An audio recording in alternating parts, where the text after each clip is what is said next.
This now more than decade-long episode of unrest magma intrusion is caused by magma intruding into a laccolith-like sill at 3 kilometers depth, uplifting the overlying ground. Yet, for all intents and purposes, we aren't seeing any warning signs that a volcanic eruption will occur relatively soon.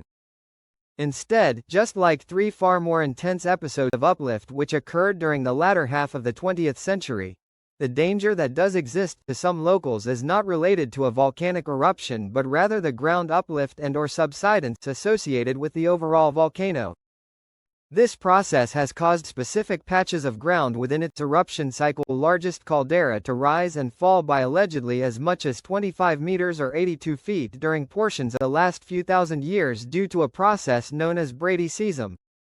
The main problem with this ground deformation is that during greatly heightened episodes of ground uplift, the ground both rises at an uneven amount which most structures are not built to withstand, and that much of this motion is episodically released via light magnitude 4 range earthquakes associated with earthquake swarms.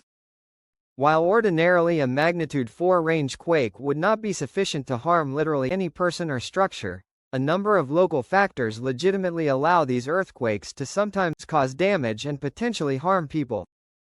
One such example within the caldera occurred on earthquake damage March 23 of this year, when 2 smaller quakes of magnitude 4.0 and 3.3 struck at the same time, causing some damage to various structures and injuring 11 people, with some rubble falling onto various streets.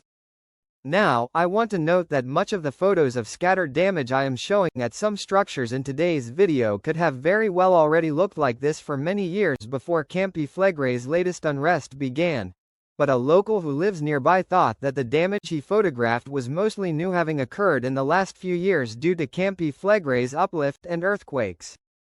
Most of this damage is consistent with occasional MMI-6 shaking.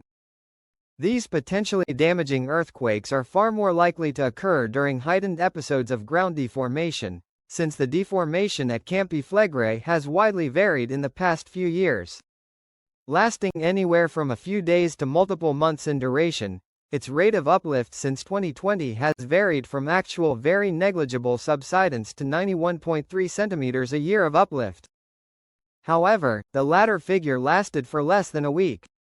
The earthquake swarms tend to occur in closely spaced clusters that span a few months only to be followed by a longer period of lesser activity. In my opinion, I would only expect a potential for another state of emergency to be declared if sustained uplift without pause is 50 centimeters or greater for at least an entire year, with the main risk being earthquake damage to structures and not a likelihood of a volcanic eruption. As a final note, I would like to thank my new patron Squish for supporting this channel.